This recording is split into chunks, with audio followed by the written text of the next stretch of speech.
Hello and welcome to Indiepocalypse Radio. Andrew, Indiepocalypse Radio, of course, being the one, the only, the guaranteed spot for your podcast and radio show needs for things about indie video games that are probably not actually about indie games. I am here today with my first guest, I hope. Eve, hello. Hello, I am here, yes. Yes, phew, I saw you muted microphone. I was like, oh no, I hope you make it back in time. I did. All right, hello, how you doing? I'm doing really well, thank you. I'm currently kind of crunching to get a game for the latest Bitsy Jam due on time, but I think I'm going to get there.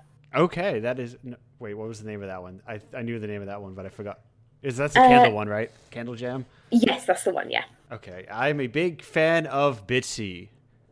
Oh yeah, I mean, I never thought that I would actually be able to make games with visuals, because I'm terrible at art, but you know, Bitsy just is so easy that you can just do it. Like, this is sounding like an advert for Bitsy, which it kind of is, going, No, Bitsy, it's great. Go make a game now. If Indiepocalypse ends up being an advert for Bitsy, I am perfectly fine for that. It is like...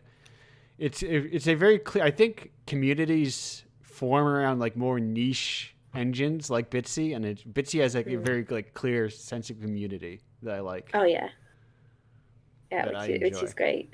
Yeah. So Eve, tell me a little bit about yourself.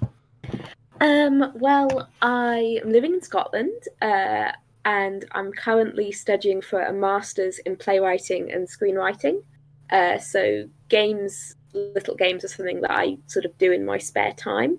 And I already know, I'm sure you already know, but I'm saying this for the benefit of our listeners. I made White Dresses on Branches in so good. Indiepocalypse number 12. Yeah, it just came out, yesterday. Yeah, it's new and fresh, hot off the press. Yes. Well, thank you. I'm very bad at plugging my own stuff and other people's stuff, but now it's good. Now, tell me a little bit about White Dresses on Branches. Oh, so this was the first video game I ever finished. I tried to make something earlier. It's built in Twine, which I don't know. I'm never quite sure how popular Twine is in indie gaming circles. I think fairly popular. Yeah, it's so I feel easy. like it's very popular in indie gaming circles. I think the heyday of like mainstream paying attention to Twine games has kind of like come and gone. Yeah, I know. I'm really, really used to in conversation when I mention I built this game in Twine, and I have to stop and go on this whole spiel about what Twine is for 10 minutes. But I'm glad I don't need to do that here, probably. Yeah, no. I hope the people who listen to this know what Twine is, but it's like an HTML text adventure thing where you click on hyperlinks. Yeah, and so I tried making something before that, before White Dresses on Branches in Twine, gotten about 70% through it, and then lost it to computer crash error, which was annoying. Yeah, but I was honestly looking back, it was kind of a good thing, because I think that game is what I was going into it I'll make a good game. Okay. Whereas with White Dresses on Branches, I really went into it I'm going to make what I want to make. Okay, yes. Yeah, that is... completely.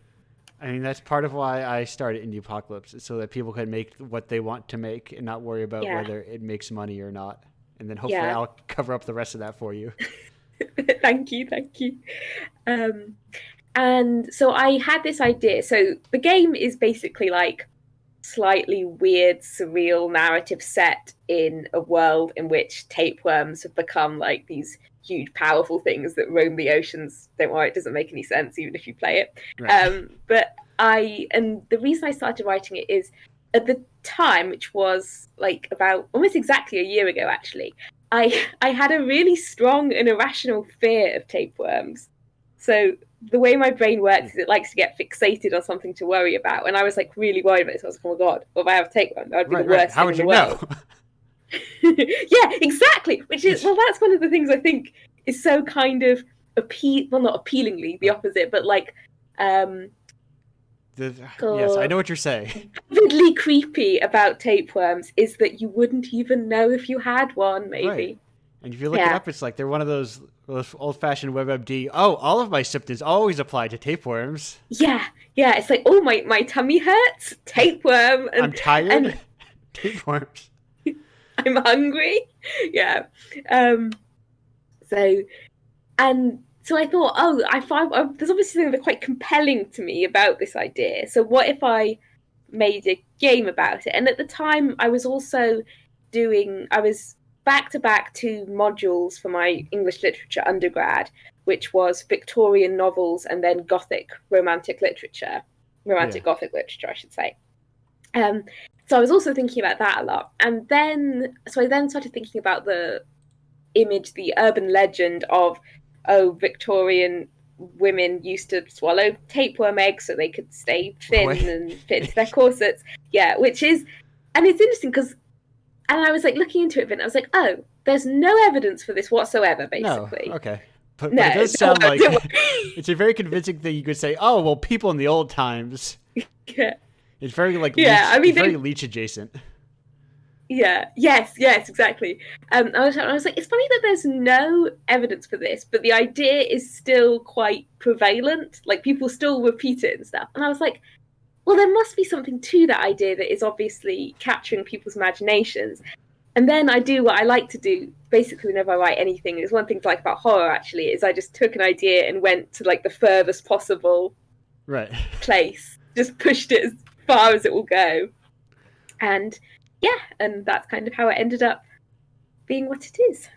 Well, great. No, I am a big proponent of twine in like interactive fiction games and like all types of styles of games, because they're also like so many of them are like so differently evocative and use like the hyperlink trail so differently than one another. I mean, yours has like inventory in it, which comes up occasionally. Or, I mean, loose inventory, I suppose. Yeah, so that's almost a sort of vestigial from when I first started it, because there was a lot of things going on. What I was doing for my undergraduate dissertation, I wrote it talking about the twine writer Porpentine's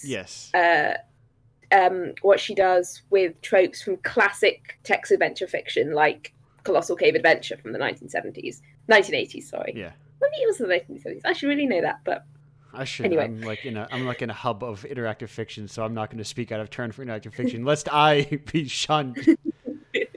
One of the two. Well, it has like 50 versions, Colossal Cave Adventure. So I was doing a lot of looking at really, really classic text adventures, and I really like inventory spaces. I think they're this really kind of like liminal space from the game itself, where like I had a whole section of this and I had to cut it for my dissertation, and which probably says something about it, which is just like inventory spaces. They're like this safe space where the horrors of the game world don't impinge on, which I find kind of interesting. It's just it's a list without flowery language. It's like 1 candle, 3 yards of rope. Yes. And there's something about seeing, like, and there's something quite comforting, I think, about, like, you're literally lost in a dungeon. Oh, but it's okay, I have my, like, trusty pocket knife and magic wand with me. But so the initial plan was for the inventory to be sort of always there. And that didn't really end up happening. It just didn't really connect very well with what I was doing. So I ended up kind of abandoning, but it's still in there at the beginning as kind of like a nod to the classic text adventures that I was very inspired by. Well, perfect. Now I have to ask you this question, a very important question I need to ask of every contributor to Indiepocalypse. Mm-hmm. How did you find Indiepocalypse? That is a really good question. I was actually thinking about this before I came on the show, because I was like, I bet he'll ask this. Well, it's something I need to know. Like, as in, how do I get more people to it? So I'm pretty sure I just saw it retweeted on Twitter. Oh, okay. And I think I saw it retweeted on Twitter, and then I was also browsing through the game jams on itch, and I saw it, and I was like, oh, that's that thing I saw on Twitter. Might as well submit my game to it that I've been sort of looking for a home for like a little while, and Well, perfect. Well, I'm glad I could provide such a home. Thank you, thank you. Yeah, it's kind of a bit of. Well, I think it's kind of an example of what Indiepocalypse is really good for, and I saw that when I was just like looking through all the old zines and stuff. It's just Yeah. homes for like weird little games that Yes, don't neatly fit into any box. Right. I love like weird games like that are. I mean, they don't fit into like. How would you pit? Eve, I'm a publisher.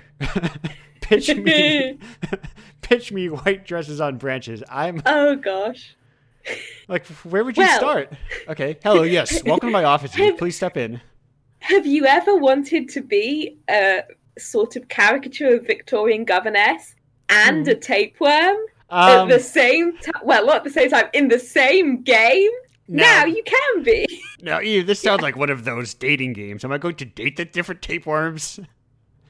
No, but maybe in version 2. Maybe that's in the deluxe edition. There's a secret ending where you romance the tapeworm. Because I go to Steam and I see people dating things you're not supposed to date all the time. It seems very popular with the kids nowadays. I have noticed that dating sims have had a big burst in popularity lately. Is that just me? I've definitely noticed that. Yeah, I joke, but there is a lot of like, I think I saw one just the other day of like, you're dating like a raptor or cryptids or something, and it's like very much this kind of like, oh well, you're dating personifications of things that are not usually dateable. Yeah, her tofu boyfriend changed things. Yes, I think we can all agree. Yes, and it was a sea change, and it's also weird that I saw like. It's also like a perfect example of like the lack of how attribution atrophies in games. Because I think I saw, who was it? It might have even been like the Fall Guys devs being like attributed to hateful boyfriend. I'm like, excuse me. That would be amazing if that turned out to be true. Don't get me wrong. It was like a woman in Japan that did it, and they probably localized it. Honestly, like looking back, Hatoful, which I haven't played incidentally, so all my opinions on it are purely from like screenshots. It's one of those things where I feel like if it would be so popular if it was released now. Like it really, when you say something's before its time, like ahead of its time, I think Hatoful Boyfriend was actually quite ahead of its time. Yeah, no, I have dreams and aspirations of like a very Criterion style, like deeper curation with interviews and all sorts of things, and like Hateful Boyfriend is like among like my trio to be included initially. Yeah, it's one of those games that like no one really talks about changing the indie game scene, but probably actually did change the indie game scene. Yeah, and it brought dating games to like a bigger forefront, and it very much popularized the idea of dating like, you know, different kitchen appliances, but they're all like really hot people. Yes. Yes. Oh, sorry, go on. No, I didn't have anything to say yet. I was starting a question, and then I was hoping my brain would find it along the way. I was just gonna throw out there, just thinking about visual novels, but like I think also Doki Doki Literature Club. Yes. Really made people interested in visual novels. No, I had a submission that was very like I would say very Doki Doki, having also never played that game. Oh, it's good. I mean, I'm a weird guy who's like, whenever something becomes super popular, I'm like, I'm never gonna play. I'll give it 5 years. Yeah, I honestly think that's a pretty good way to be about stuff.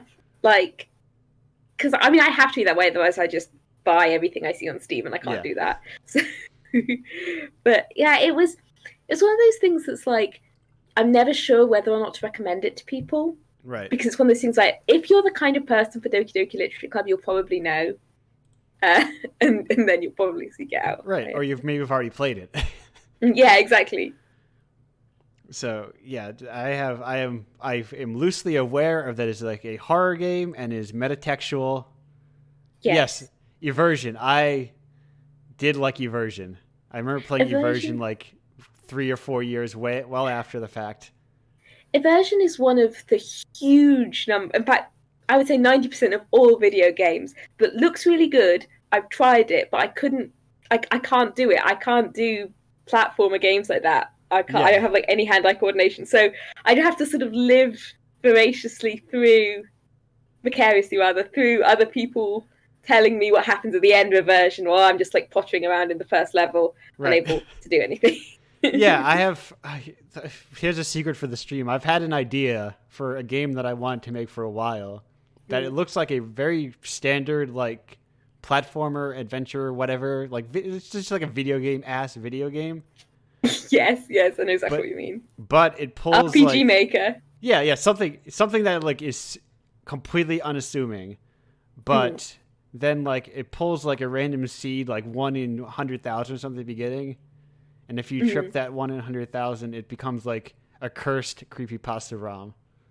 I would that is the kind of stuff I love. Just like really stuff that is. Yeah, I love like normality with a layer of weirdness. Right. So like 90% of the players will like never encounter it, or like who knows, it could go years before any players encounter like this weird cursed version of the game.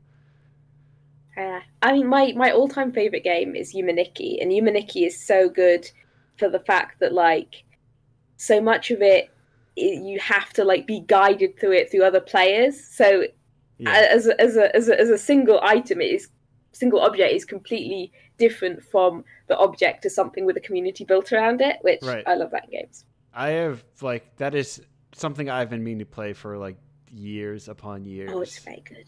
I'm a fan of like I'm sure like his influence has crept all over the place. Oh yeah. It's one of those games where it feels like a true artistic statement.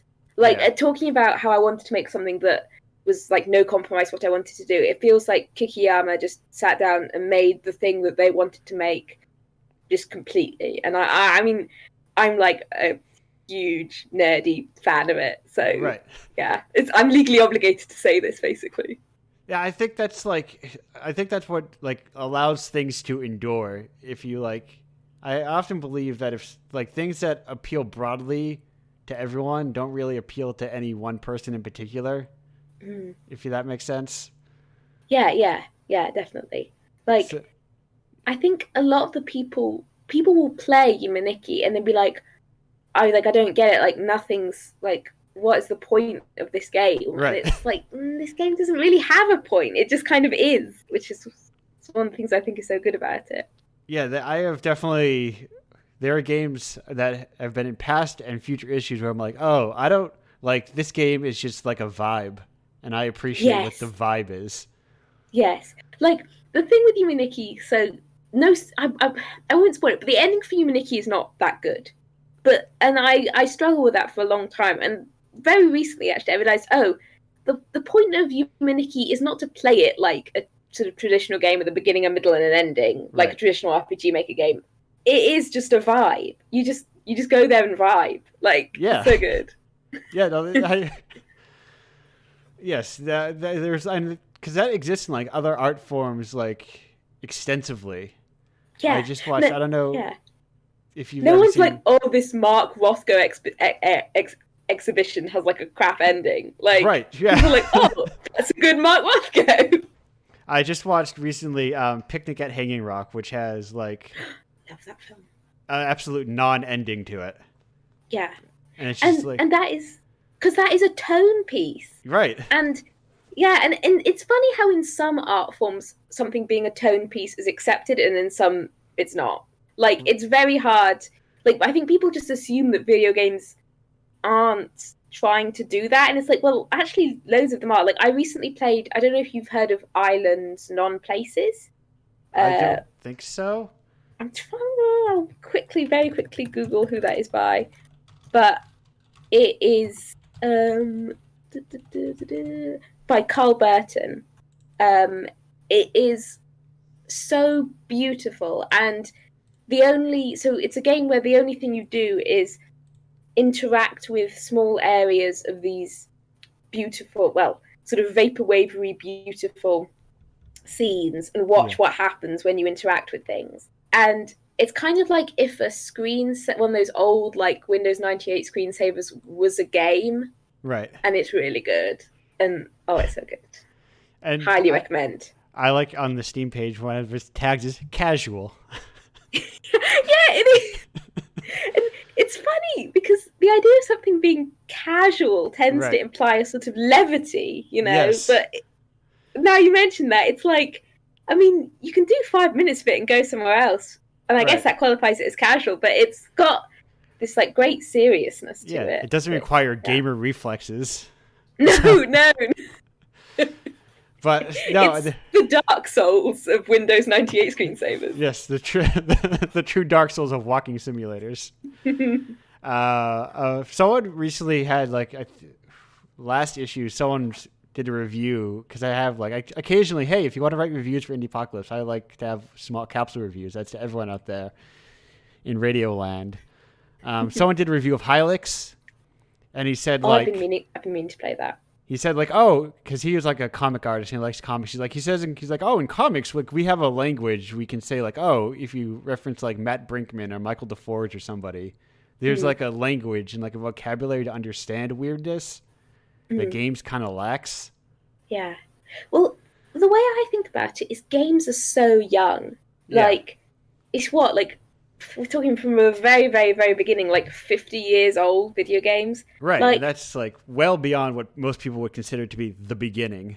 Yeah, yeah. And I mean, if you compare that to, say, poetry, which has literal millennia behind it. Right. And it's that actually kind of makes sense that we don't have much language. It is still so new. Yeah. Which I guess is one of the reasons why I like it. Right. Yeah. We're just kind of trudging around trying to find everything as we go along.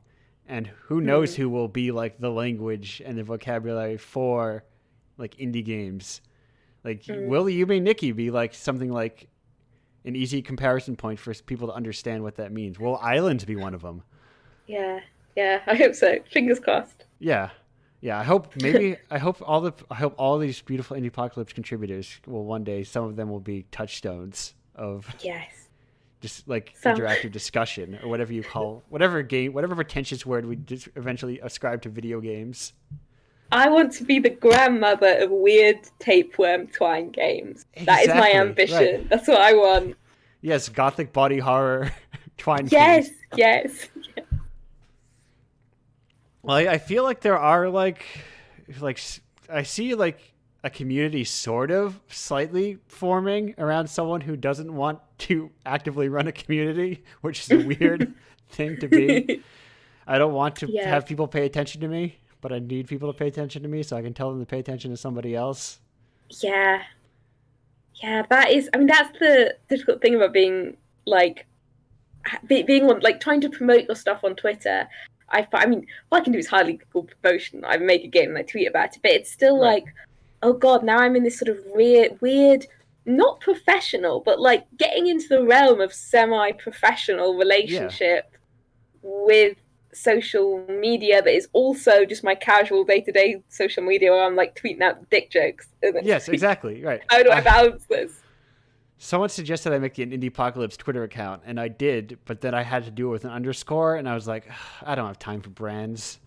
We're not Indiepocalypse, we're Indiepocalypse. I'm just a person. My name is Andrew. I am not an entity.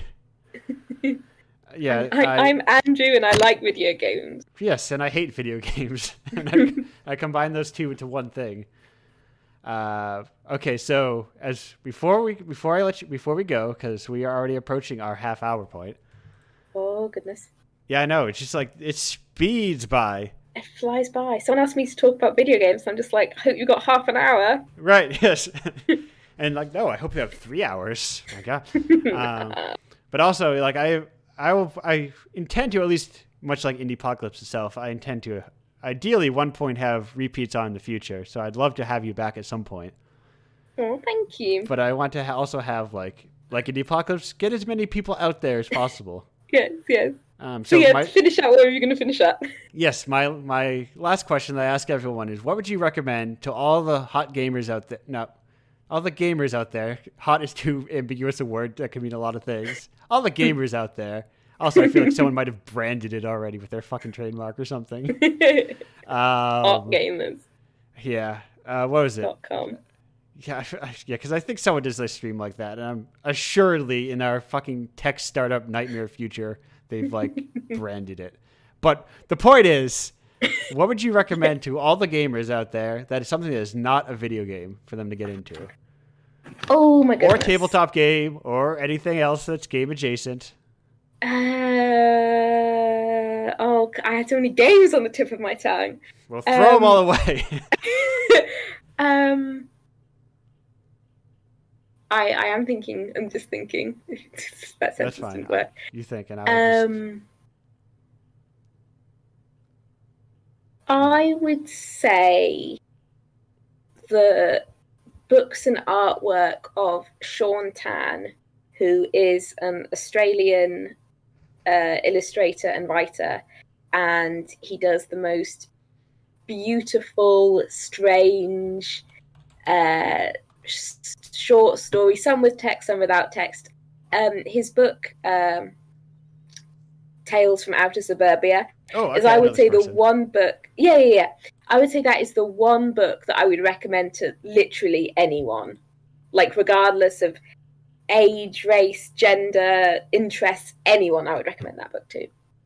Perfect. And honestly, it's a book, so you can easily, if you're not from your digital library, just get it from your library. Yeah, exactly. Go Google it, get it. At least in the U.S., you can, like, libraries are like they're like stores. You just say, this book, please, and they just mail it to your library. That's amazing. I live too far away from a local library, I think. And I live very close to it. I live very close to a library that is, like, at one point was discredited because it was so underfunded. It's library license away. You are no longer so they were open like 2 days a week, and I couldn't actually have books delivered to it. Oh, no, and also I couldn't go to a different town's library because my town didn't have a library, so they revoked my membership. So what you're saying is having fun was hard, even though you did have a library card. Yes, it was very difficult. Tragic. I think it's accredited now, so I think I can once again go to the much larger library network to get books again. But nice. Folks, libraries are good. They're very easy. I order them. They're put on a shelf. I self-checkout. You don't have to see a person to rent a library books. And also, that's Sean that's an AU. An AU yes, Sean. that's AU Sean TAN Tan. Yeah. Tales from Outer Suburbia is the one I would recommend starting with. Well, perfect. Okay. Well, Eve, thanks. Glad to talk to you. I'll see you again in about an hour when everyone else is here. In the meantime, I'm going to go to break. Bye. Bye. Hello and welcome back to Indiepocalypse Radio. I am here in segment number 2 with my second guest, Zhenia. Got it? Did it? Close enough. It's Zhenia. Zhenia. Okay. Yes. I was like, I will approach that ZH with my American tongue and just ignore the H. Look, don't worry. My name is weird. No matter how I write it, people will mispronounce it anyway. But that's unless I write it in Cyrillic, there is no way to perfectly communicate the pronunciation. Yeah. Like, once you are not using the same Latin alphabet, things just become more complicated. Yeah. Anyway, hello, welcome. Tell me a little bit about yourself. Oh boy. I'm Zhenia or Evgeny or Jean, depending on when we met or how do you know me. I'm a freelance writer and entry designer who accidentally made Baby Labor, which is featured in Indiepocalypse number 12, fresh out of press. Yes, but yesterday once again. Also featured in the shorter, worse graphics bundle. Yeah, shorter games, worse graphics. Yes, which I think is running only for now. It's over today, I believe. The impression I get is that it just ended. The Damien who runs it, I follow, and was also a past contributor of Indiepocalypse. And I believe the impression I got from Twitter is that it ended, or it's ending. 12 hours. Mm-hmm. So, hey, you guys still got 12 hours to go over to itch.io/shorter games with worse bundles and go, good idea. And then go over to Indiepocalypse and buy that instead. Buy both. Or buy both. I kid. You should buy them. You should buy them both. Anything that encourages people to spend money on games is good stuff in my book. I can't agree more. So, Baby Labor. tell me a little bit about this baby, and why does he not want to wear a shirt so much? Well, so baby labor is an absurd workplace tragedy, as a logline for it that I use mostly, and it's about you hiring a baby that refuses to wear a shirt. Yes. Baby boy Jackson, the titular baby, refuses to wear a shirt because baby boy Jackson is a piece of shit. Listen, but sometimes you need to be a real piece of shit to get up in the business world. Yeah, that's kind of the crux of it. It's just you are not in the power fantasy game of being on top of the world. You are just the person who has to deal with this whole situation. So what was your inspiration for baby labor? Because that feels as if inspiration can come from anywhere, not necessarily like a grand idea, but like, where'd you get the idea for baby labor? There were about 4 colliding eventually. So first one was seeing my friend's child. I think she was about a year at that point for, I want to say, last Christmas. Did she also stubbornly refuse to wear a shirt? No. She's a nice baby. Did not swear at you? No, but she did say to my other friend during the Christmas dinner, when she's also a German baby, which adds to the comedy. Who just said to the friend when he offered the pizza, she confused the words for yours and mine, so she just repeatedly said 9 to perfectly reasonable demands. And at that point, I wanted to make a game where you interrogate a baby in a very, very serious scenario. Okay. But the baby is basically just a Twitter chatbot. That one was Galactic Mercy, which is a prototype effectively for baby labor, and it does exist on itch. But it's like that one effectively just morphed terribly warped situation into baby labor. The other one was kind of a bit of a conversation in the community that I'm part of, Games Industry Gathering, which is an online community which was spawned by the plague. And, yes. yeah, and there was a conversation about one of the weird conversations. I think it was Olivia Nelson and Jake Van der Ende, about our baby. If you record a baby crying and you put it into a game, does this baby considered part of the labor force? Yes. And I'm not exactly versed in the American labor laws or practices, right. but I heard baby on labor. You wouldn't know if that baby would be SAG eligible or not. Yeah. And afterwards, just spite. The rest is just spite. Well, perfect. That one of the 2 motivators for all art. Yeah. So at that point, I was writing actively a thesis on absurd games and other medias. Yeah. Which I get in, and I had to produce basically 4 games, including baby labor. There was no implication that baby labor will happen. It was just 4 games is enough, 4 short games. Right. The other ones are I Am Groot, YWDA, and A Single Bug. Are these also all available on your itch page? Yes. And so I would just and I thought for the last one, I should make something that actually has a more traditional gameplay, like shooty, stabby. And I did an enemy which was pretty cool to my taste. It was like the Time Eaters from Legion Season 3. Okay. It's not that much of a spoiler.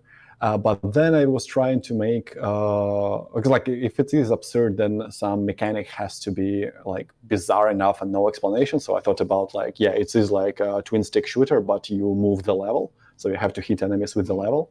All right. And trying to code it, I got mad and gave up. And I figured okay, so I'm running out of time, because at that point I had 3 weeks to finish thesis and I had some writing to do. Yeah. And I just figured, screw it. I'll just do what I can do in a weekend. Right. And that was baby labor, which was just all of the setup technically and artistically was just the stuff that I knew I could do, bam out quickly. The baby, from Galactic Mercy, I think it's the baby plus the last level. And Yeah, and the text is like, I just figured, okay, like you hire a baby. Babies are literally the worst. We tolerate them only because they have a chance to become normal humans. Yes. And at that point, somehow, I don't remember where exactly was the moment where I decided to map every single terrifyingly horrible behavior in the current work environment and just Yes. map it to the baby. Like not wearing a shirt, being effectively sexually harassing everybody. Okay, good. The pick me up part was literal sexual harassment. Yes. Nepotism, like I think almost one of the first lines of Baby was just, what was it? The last part during the hiring process is like, why should I hire you? And the baby just says, I'm white male, and that's it. Right. Yeah. And so I just mapped all of that, and you have to deal with this shit. An absurd part was just instead of how deep I can go, instead of providing like the usual power fantasy situation, I just wanted to try the part from the thesis where the absurd game would be just like an absurd theater, the theater of absurd. Would go against the Aristotelian arc. Sort of, it would flatten it, or it just provide no ending, no satisfying ending necessarily. So I just removed the power fantasy and sort of gave it like a powerless fantasy with a bit of catharsis, where you can yell obscenities at the baby. I mean, in effect, you're on the You're like on the opposite side of somebody else's power fantasy. That being the Baby Boy Jackson's power fantasy. Yeah. Who does get to say everything and get approval for everything. Yeah, like there is just you are powerless. Yeah. And the only point where you are not powerful is when you just refuse the game, in a sense. Right. So that was a great description. Thank you very much. That's what I was looking for. It bought me enough time to think of this question, which I was kidding. It didn't buy me enough time. We could do this all day. How did you hear about Indiepocalypse? I honestly don't remember. I can't give you a normal answer. I'm sorry. I've heard that Eve had the whole backtracking regarding how she got it, but I don't remember. It just popped up, I think, on Niche or something like that. Okay. And I was like, oh, this looks like baby labor material. And at that point, I was in the mood of sending baby labor everywhere just to see how far I can get away with it. Right. And I think it was at the same moment that I sent it to South by Southwest for awards. Oh, okay. Yeah,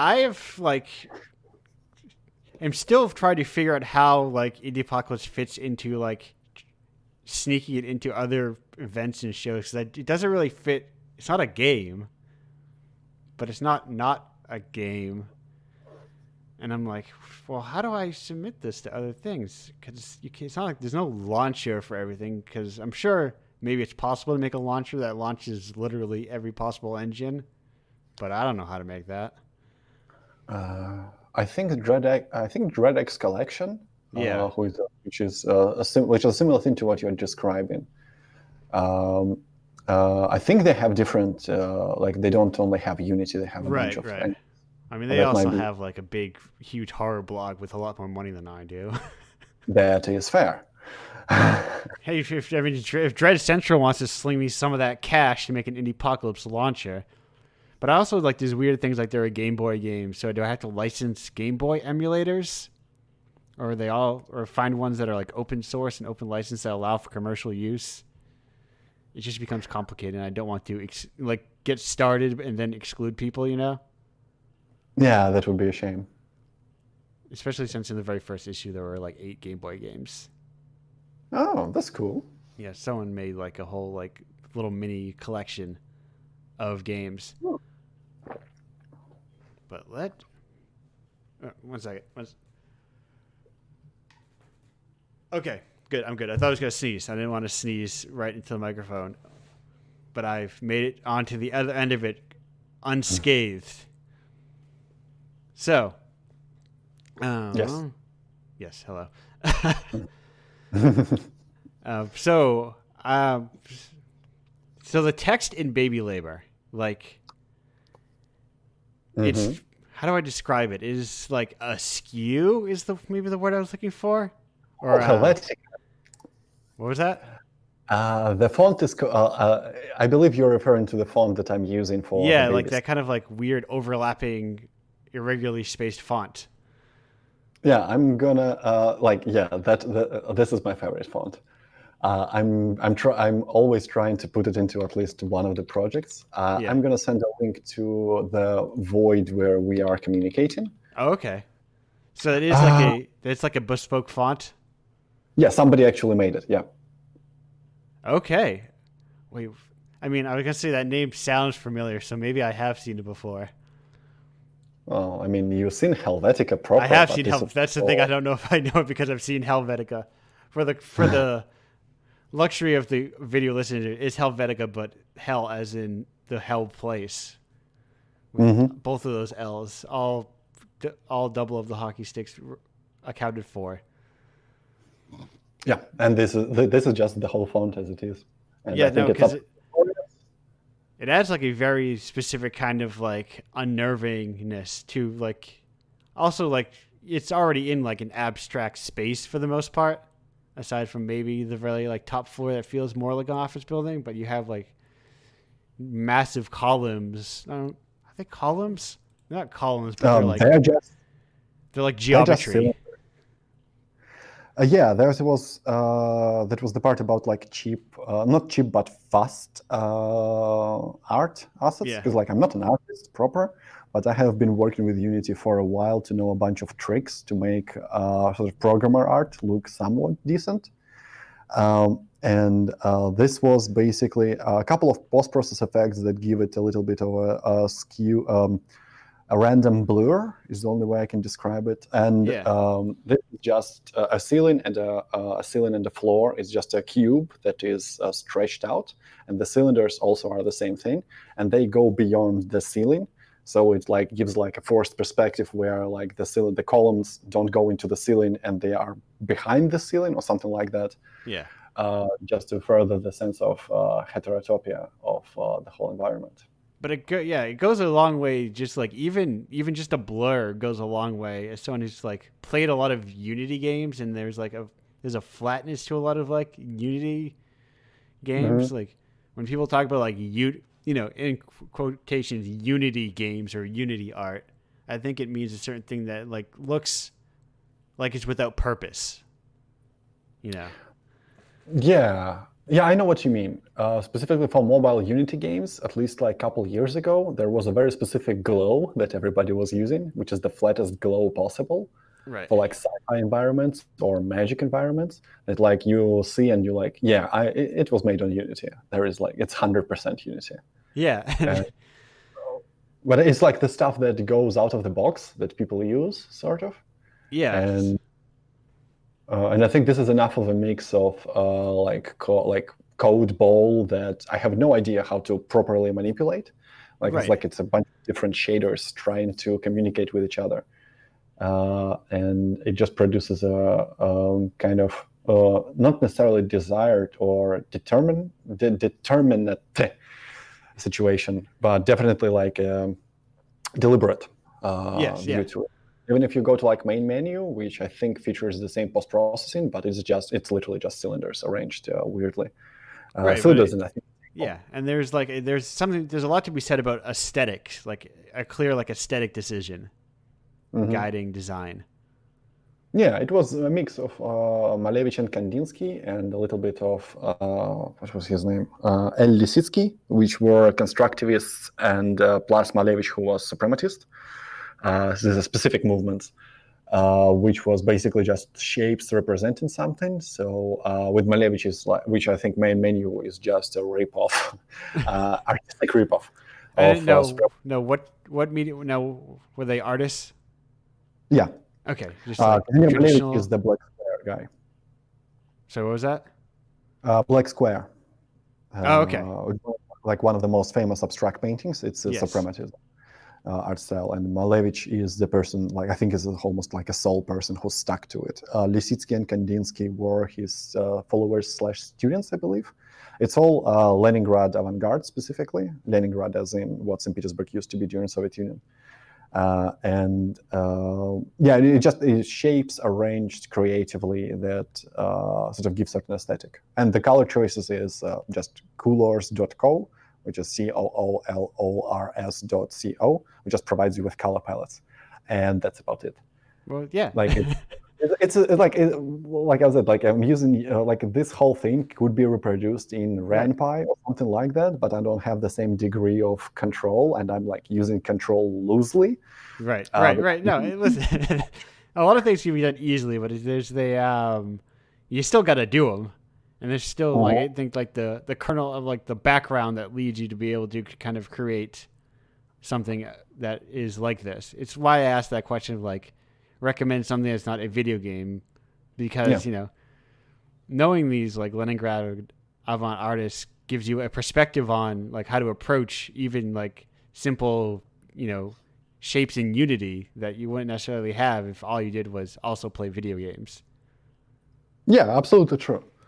And like, I mean, there was a comic or something like that where an artist just comes to the boss or something like that, or like shows them a picture, and like and the boss just says, "So it took you 10 minutes. Why are you charging me like it took 5 hours?" And they like, "Yeah, it's like 10 years of practice and stuff like that." Right. Like all the tricks were like literally years of practice and figuring out what I can do quick and fast.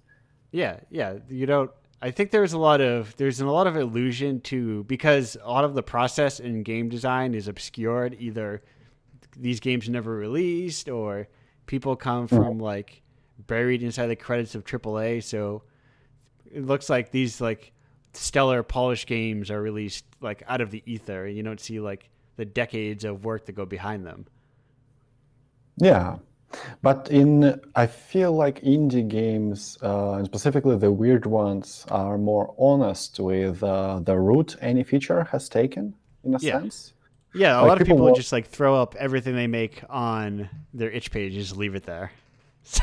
Yeah, no, I mean like so if somebody puts a screen shake in their game, they will generally do it like people can trace it. And people will trace it because like all of the screenshotting games, like it has existed before Vlambeer, but it's because of Vlambeer that it's absolutely everywhere. Right. That's certain like style of screen shake. Yeah, and which is like, and you can't imagine a game which has an action or like sort of action aspect to it without having a screen shake. Like the game is bad if it doesn't have a screen shake when you fire, or something, or when you. And there's styles of like it's something I've been thinking about a lot. Is there are styles of like pixel art that are like very widespread, but look nothing like pixel art of the era they're seeking to evoke. Like those styles don't exist in any of those kind of like late 80s, early 90s consoles, which is a weird thing. Yeah, and I do believe that an indie creator would be more free to just say that, okay, we use as a reference this particular thing. Like I have no idea if they did a talk or anything, but the game, or what was it, Star Renegades, their battleground scenes and their approach to camera is very reminiscent of too many T's for my non-native. Octopath Traveler, I believe. Okay. And I haven't seen this style of background, like this animated but still 2D background. And I do believe that they will just like, yeah, we've seen Octopath Traveler and we wanted to reproduce it, which the bigger games would not do. And I think I have like the proper, clearer, the clear proof of this point would be that Disco Elysium has been released like in 2019, I believe. And like no RPG released after Disco Elysium is as good as Disco Elysium. You know what I mean? Yes. This is it's just part of it is because their development cycle is just not there. Bigger game like Disco Elysium took like 5 years, I believe, and 12 writers at least. Yeah, it's one of those things where it's like, oh, how long did that take? And then it's like, what was it? What's that space? Outer Wilds. I remember when Outer Wilds came out, and then I think it was like Indiecade was like, congratulations to Indiecade Outer Wild. Indiecade final is like 2005 or something ridiculous. Yeah, and it's like even if somebody would do the like Thought Cabinet from Disco Elysium or their conversational approach, or just somebody also lost a memo that no, you can't do this much content. They like the bigger it's like this is a feeling. This is not currently like confirmed by anything. And it feels like they would be more reluctant to share the reference and what they're referencing, Right. because there is even like in a more commercial media spaces, it's always like, okay, we don't want to do what has already been done, even Right. though this is kind of a way to work on that stuff. And like it is still that you can still trace like nobody just does it as far as I know. Like the screen shake era is not talked about in a sense. Yeah, But even you can like this, trace even Disco Elysium didn't come create out of a vacuum. It has a legacy you can follow back to. Yeah, it's Planescape Torment. Its art style is reminiscent of certain things. They actually used for Thought Cabinet. They just used fine art artists. Yeah. And that art is absolutely amazing. For writing, they also use, I believe, like different references. There also the part is that like Disco Elysium, I think, didn't get a lot of memos from the mainstream, because even the setting isn't something that would be used. It fits here perfectly, but just because the people that were making it, Estonians, mostly, I believe. I think like at least 8 out of 12 writers were Estonians, and most of artists are Estonians. Like this is like my swamp is just like I think 300 kilometers away from Tallinn. Oh. Like it's very it's like that swamp vibe is very recognizable in a sense. But it's not something that would be used. Like we have like an era of bow, an era of snow, an era of jungle, a year of bow, a year of jungle, something like that. Yeah. Which also like you can trace these particular stages, but nobody specifically does it, which I think is like a huge shame. There is a certain specificity and a certain pleasure, at least in watching people disassemble their references and their work process specifically, which is why like I try to remember like how I got to Baby Labor, and even if it's like 3 and different prototypes and different frame references, because like there is a bunch. I didn't use specifically games for this situation because I'm not trying to do game design. I'm trying to annoy game designers in a sense and narrative designers. No, that's why the intent is there. It's why you got into the issue part, Yeah, I mean, it's just literally a screw agency and screw a bunch of stuff that I tried to deliver during the process of the thesis. Because Theater of Absurd, and specifically the books that, and this is part of the recommendation that you were going to ask. Yes. Was The Bold Soprano, which was by Ionesco, which is just an attack on the concept of exposition. Beckett's Waiting for Godot. There was the Neil Harms, just the brevity of the game and being comfortable with releasing the game so quick, that is so quick to play through. This is just literally direct Harms, and the style of conversation that is not necessarily non sequiturs, but the baby ignoring what you are saying. It's partly absurdist thing, partly not, and also mixing comedy and tragedy. We can just all, like tragicomedy in general, we can all trace it to effectively Beckett and the bunch, just screwing around with the concepts, because before them there was either comedy or tragedy. Nobody has mixed it before. It's by their virtue that we have it. And and even Kira Muratova, the Soviet Ukrainian director, who's one of the guiding principle was embrace coincidences. Like if an extra just walked on her set, she would just like, oh, you look cool. Do you want to be in the movie? Do you want to tell a story? Which is literally what she did. Yeah. Or like one of the weirdest thing that she actually used was she had a character. But then during the casting, and she already had an actor for this character. Right. But during the casting, another person came in, and she really liked that actor for this character. So she just took the lines of this character and just split it between 2 of these actors, and just asked them to play them at the same time. And this is bizarre as shit, but also like really cool. And all of this is the stuff that I can I can trace to and use. And like the problem is like none of them are games. Right. No, that's like I remember there's a something vague, like tangentially similar. There's a director Elaine May during like her filming the movie Mikey and Nicky, where she was just like leave the camera running in case the actors decide to come back to the scene.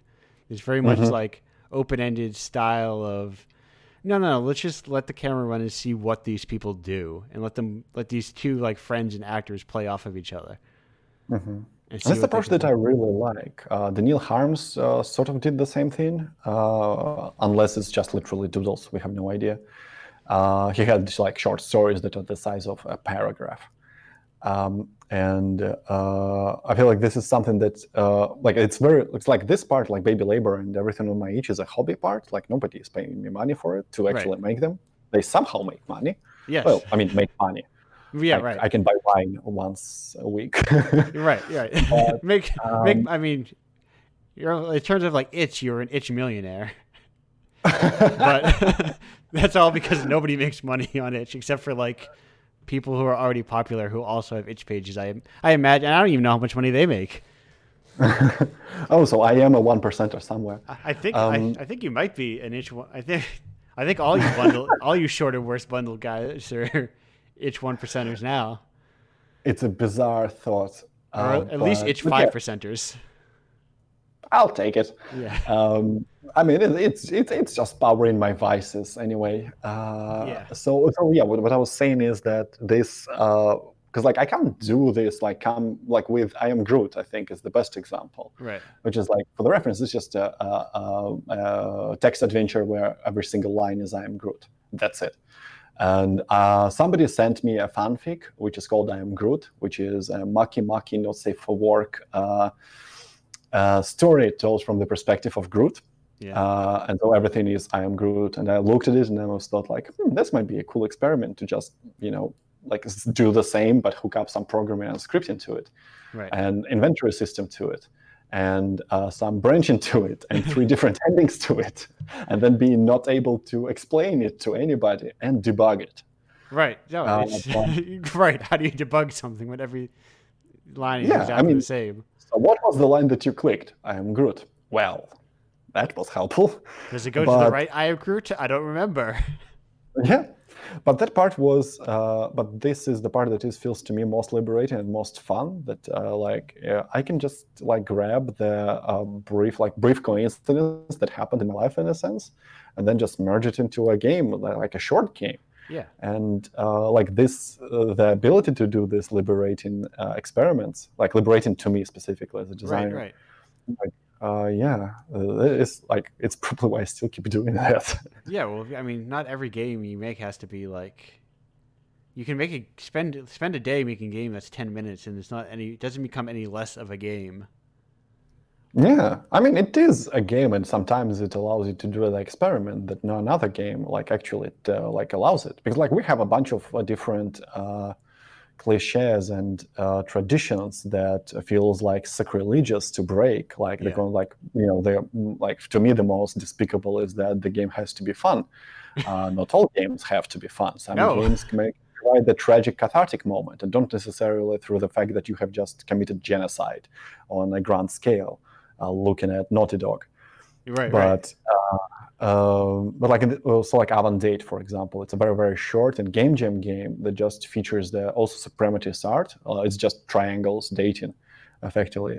Fun fact: their names are Tristan and Tristina, which is basically. But it allowed me to just write a most basic story. Like people just meet, they have coffee, they go dancing, they have sex, which is a worst possible in terms of drama scenario you could write about a date.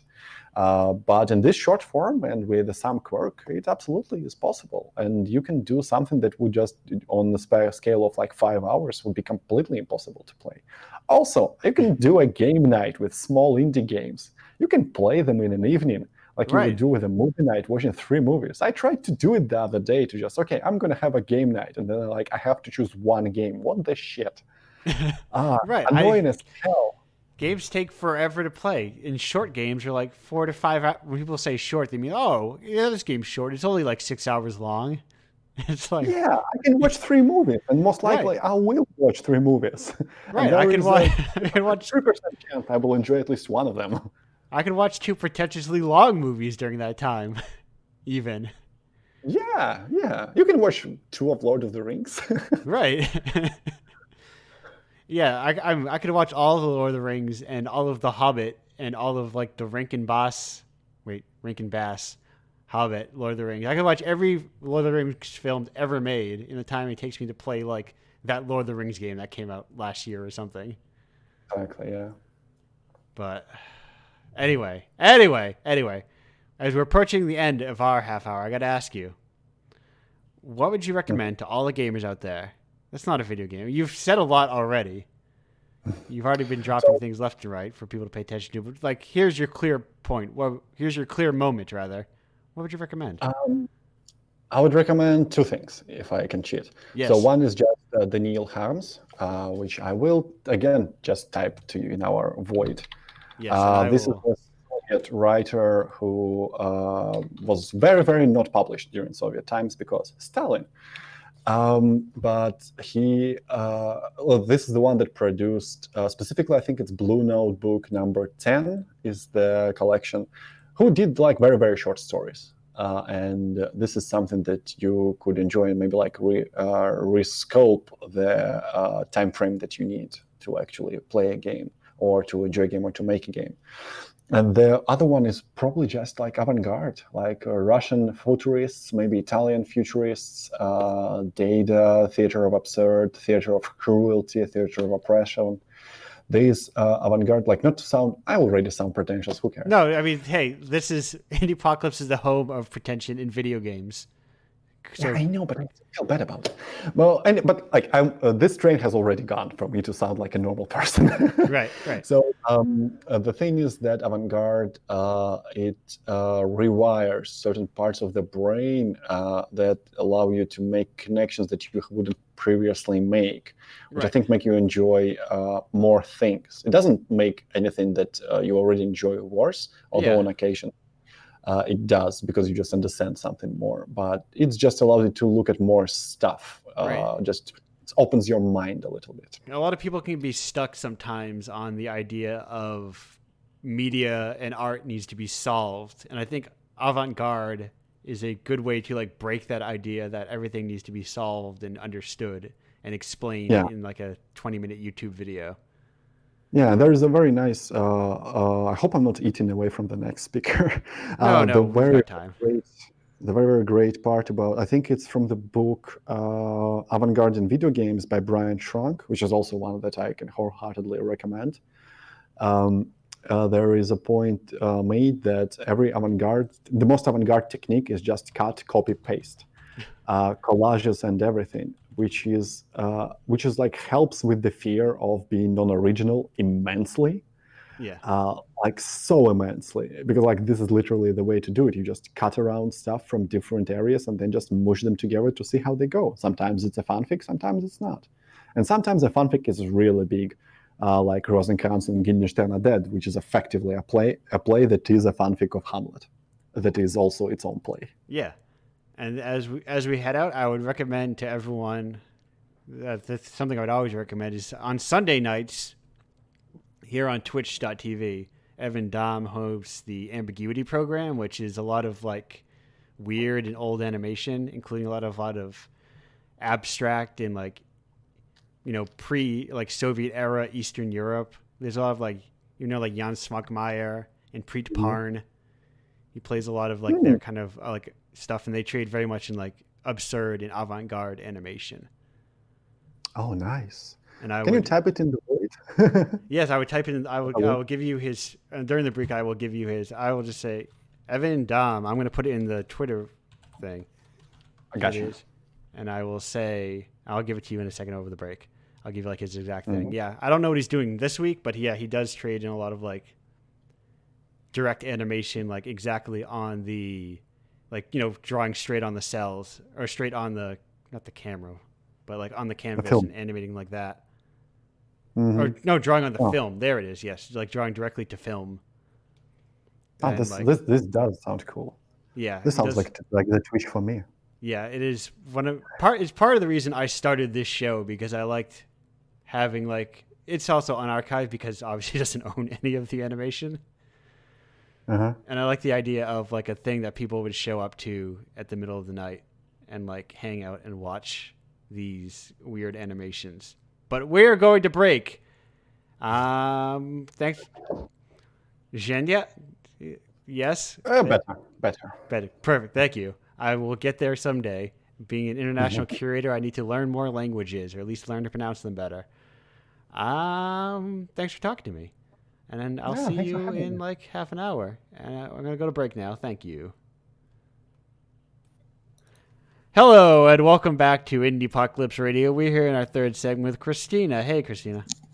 Hey, do tell me if my mic isn't working well or anything. Nope, sounds good. Sounds perfect. Everything we need to hear out of a microphone. Does everything a Perfect. microphone should do. Then hit me. Yeah. Here's the first question, important question. Hey, Christina, tell me a little bit about yourself. Well, I was born in Sweden, which is actually where I'm talking from right now. But I moved to the UK in 2001 on the 12th of September 2001, in fact. Probably the safest time ever to travel. Yes, of course. Well, I mean, geez, like you like landed in the 12th, or you took off on the 12th? Took off and landed. Oh, okay. I'm surprised.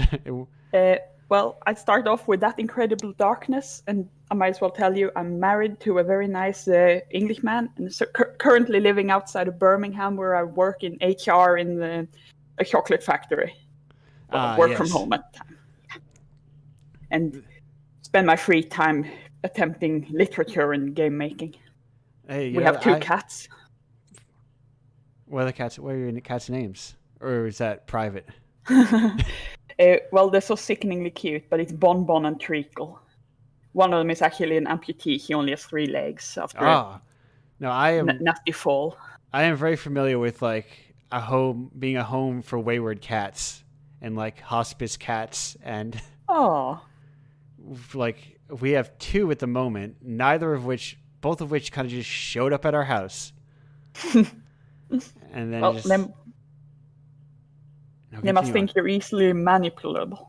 I think so. Like they just keep like showing up one at a time, one after another, and it's just like, well, I guess if they're just gonna keep on showing up, I guess we'll keep taking them in. Yeah, they're very good manipulators of our affections, really. Yes, I've got the toxoplasmosis so well like burrowed into my brainstem at this point. I can't say no.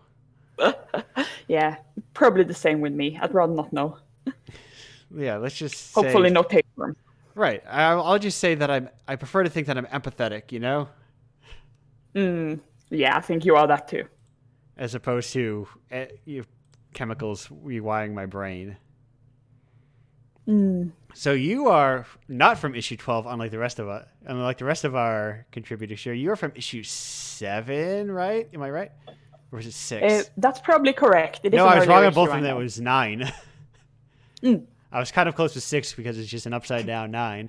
But no, your game was the Light Prince, and I think it's to this point is the only Inform game in Indiepocalypse. Oh, that makes me a bit flattered. I think maybe even the only Inform game submitted. But Inform is also like feels very niche. Like most people, I think would head towards, like, as we mentioned earlier, Twine is more people are more familiar with, I think, in terms of like, I'm going to make a game that is text only. That is quite interesting, because in the days before Twine, or before Twine became mainstream, I'd say that Inform was the big monolith of interactive fiction making. Yes. Maybe that's the circles I moved in. And now the pendulum has kind of swung so that Twine's become more mainstream, Inform's become a bit more niche, but there are plenty of games still made in it. Yeah, I am in the States, in Massachusetts, where there was a big IF community. So I've seen Inform plenty of times, and like I had someone explain Inform extensively to a group. So, like if you know IF Comp. Yeah, definitely. That's run out of Boston, which I am relatively close to. Oh, well, that's really cool. That's really cool. I've never been to Boston. No, it's fine. It's a city. It looks like a city. Yeah, well, I'm way across the Atlantic, obviously. No, and I wouldn't recommend to take that trip to go to Boston.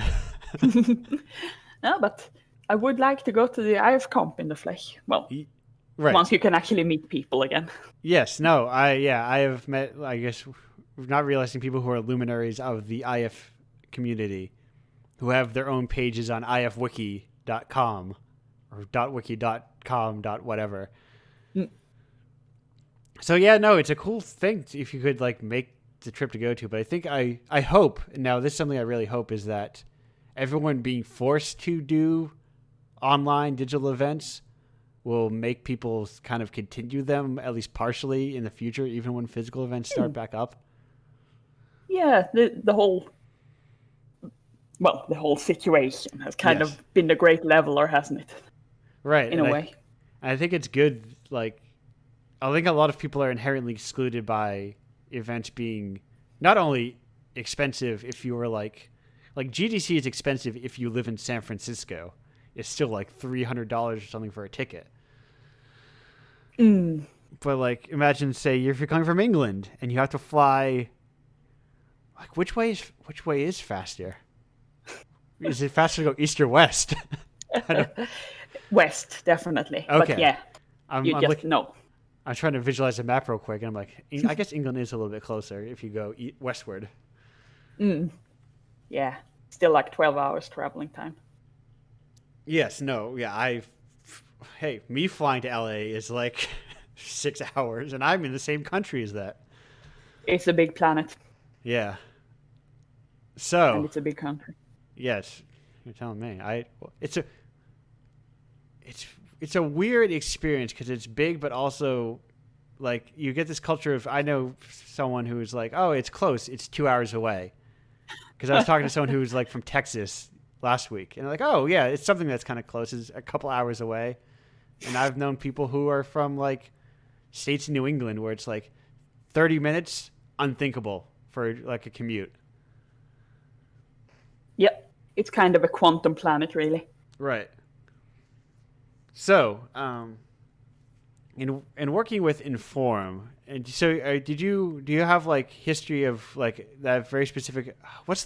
I think of them as like prompt style, but is there a word for that prompt style of text adventure? You'd call it the parser game. Yes, parser. That is the word I was forgetting. Yes. So did you grow up with parser games? I wouldn't really say grow up with it, but the first one I ever played was Colossal Cave or Adventure, the one Eve mentioned earlier. I didn't play it in sort of the original version. It was a Windows version that was on a big old compilation CD with the indie sort of freeware games that my dad bought. And right, like 50 I played it. I was for hooked. The price of whatever. Yes, pretty much. Platinum or something it was called. And I was already a fan of graphical adventure games, and Colossal Cave got me hooked. I mean, I didn't really get very far, and there are things in it that you can't really solve nowadays without the walkthrough, like lots of mazes where you have to drop things and then map them out by hand, and yeah, screw that. Yeah, it's born of a very different like era. Definitely, yeah. And parts of that I don't miss, like the whole hand mapping out of mazes. No, just no. But right. And the learning whole sort of learning each text parser's language. Yeah, well, that's really simple once you get into it. Like, if you're talking about the playing, it's all really intuitive once you get the hang of it. Like, take axe, throw axe at dwarf. Okay, so even like back, like in the sort of like the more disconnected era of game design, they gravitated towards a familiar language among different text parsing games. Yeah. That's good. It's very helpful because I think that it's like, I think that's what puts a lot of people off initially, is this idea that they don't know how to like interact with a text parser properly. I have noticed that, and that's something I've been thinking about once I've submitted things to, well, Indiepocalypse, but also to other jams and itch. That because I spend a lot of time in these IF circles where people in general will know parser, and they will play parser games. Yeah. Even if like I said, it's been a bit of a swing towards Twine. People still know the language. Once I go into sort of general indie circles, people don't. in a lot of cases. They'll say things like, okay, this is really well written, but I didn't know how to do this. I didn't know how to go there. And I'm sorry if that sounds condescending. It's not. It's just, you don't know the language. You don't know the language. Right. It's exactly. It's like a different vocabulary you need to pick up, and there's like a different structural language that you need to understand. Exactly. And I mean, I was lucky because I sort of ended up going through that for my love of adventure games, but other people haven't. It's just going to be unintuitive for them. Right. It's very niche, but niche in like an interactive sense too. Yeah, I see what you're getting at there. And I'd say that the Light Prince is a very traditional text adventure. I'm using that term advisedly. I mean, nowadays it's an interactive fiction, but this is definitely a text adventure. Right. And I don't always make them traditional. I've experimented a bit with various things, but this one is definitely sort of, you need to get from point A to point B. You have to solve puzzles and collect items and so on. Right. You have a light inventory. Yes. Yes, you have an inventory. So in that respect, it is a lot like, well, going all the way back to Colossal Cave, even if it's hopefully not quite as head-hurtingly difficult. No, I made it all the way through without a walkthrough, so, and I am not a parser expert, but I do understand the language. I can speak it well enough, much like with Spanish, I could get through it well enough to interact with it. Muy bien. That's like one of the best marks I could possibly get for that. I'm very happy to hear it. Because I do not want to create one of those games that's hard just because it's unintuitive. You know? Yes, and that's an adventure game design problem on top of a text parser language problem. Of like, oh yeah, definitely. Because I feel like having played like, I did not grow up, like I didn't really play that many adventure games growing up, or even like in like the pre sort of like Lucas Sierra days, because I didn't really have a computer that could play them back then. I feel the pain. But like modern ones feel a lot more. There's a lot fewer death states. First of all. Oh yes, yeah. Which was admittedly more of a Sierra thing, in my understanding. Yeah, LucasArts kind of came out against that very clearly. Unless you like really tried to see how long you could breathe underwater or something. Oh yeah, but I remember that one. But have you ever messed with like Adventure Game Studio before? Sadly, not yet, because like Eve said before, I'm not really a visual arts person. Oh. I'd love to be, and maybe one day I will get there. But yeah, no, not AGS yet. No, but who knows? Me, neither was I when I was using it. But it's a very good engine for making those sorts of things. I'm sure there are Unity plugins that they've done ever since that are like also good at replicating that sort of style. But I just, much like Inform, I think of it as like a very niche thing that is extremely like best in the field at doing what it needs to do. Which is recreate adventure games. That sounds like a fair assessment of Inform, and you're making me want to check out AGS now. Yeah, I think it's still supported and everything. Oh yeah, sure it is. I'm seeing it around everywhere. Yeah, Watch I still plugging away at AGS, so if they're still doing it, someone can still do it. Definitely. So, have you ever thought to, like, in your experimentations, have you ever had the impulse to, like, I'm going to get as obscure and is like, I want to make the most obtuse adventure game nonsensical adventure game, kind of like where, like, you know, obscure the puzzles in as much designer logic as you can? You know, that's actually very funny that you should say that, because I do have on my long list of things to do, I do actually have an idea for an adventure game a bit like that. Okay, so one that is like fully aware of the obtuseness of adventure games and that legacy and embracing it. Yeah, the thing I was thinking of was this, I don't know if you played them, but it's a series of adventure games called Goblins, made by a French studio. They're from the 90s.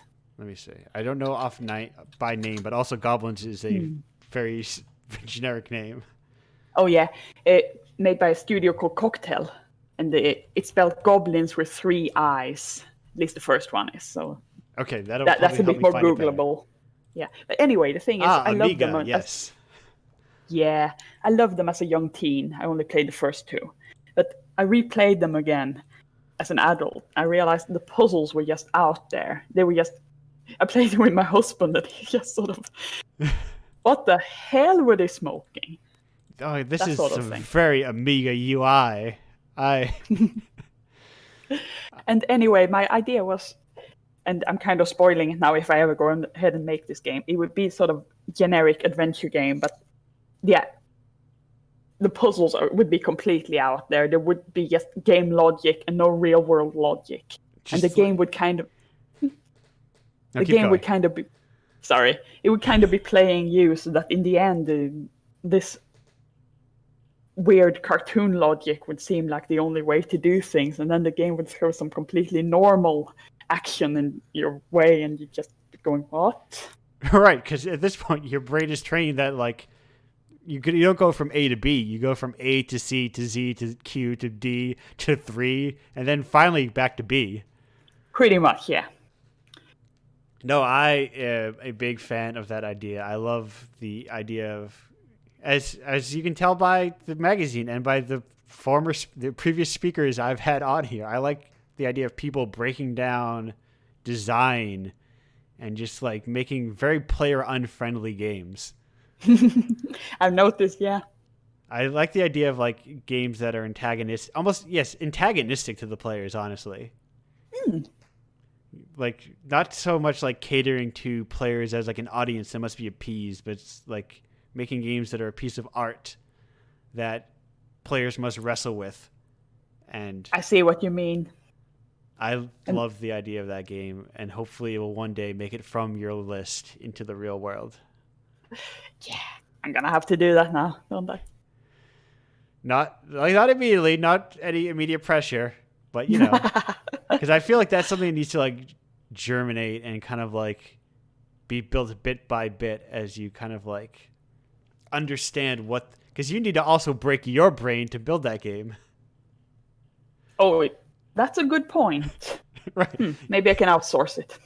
At some point, you need to have, in order to design these broken puzzles, you must also be in that broken puzzle designing mind state. Well, you could argue that goblins already did that to me. Yes, I guess. Maybe you've been living that life and you never even realized it. That would explain a few things. Oh, man, I'm really, we're running short on time, but I realize eventually I need to have like, when I have these special European shows, I need to eventually talk about the Amiga and the ZX, which are like things I have no perspective with. Well, if it's any consolation, I didn't play Goblins on the Amiga. It was ported to Windows as well. Right. But I never had an Amiga, so I'm as good as you there. Oh, good. I don't feel as bad because I feel like I see them and there's like this certain like aesthetic to them that didn't exist in like American games. True.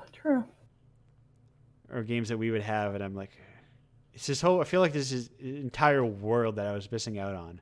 But all video games aside, for now, for the gamers out in the world, what would you recommend to them that is not even remotely any kind of game that they could play? Well, a while back, I read William Thackeray's novel Vanity Fair, and it's a very long 19th century novel, but it struck me as very modern in some ways. Okay. I made the mistake of like I did with Goblins, where I just typed Vanity Fair into the internet, and it did not help me. I just got about the magazine. Sorry about that. No, I'm sure there'll be a disambiguation page.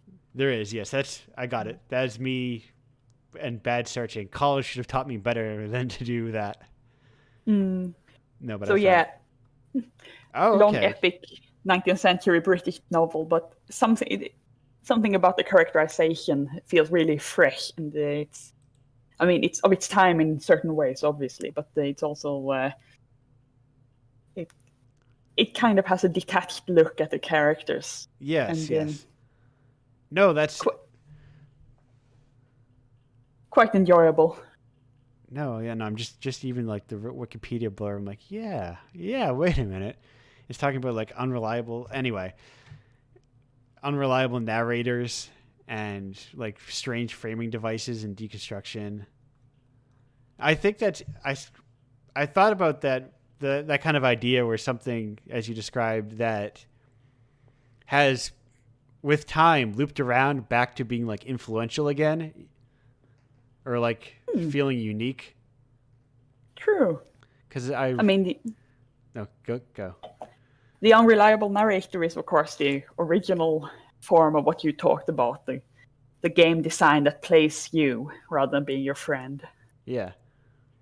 And that is like, I'm sure this was like very influential to the point where it's like, and because I watched to really date this, I went to the movie theater at one point last year or the year before and saw Night of the Living Dead.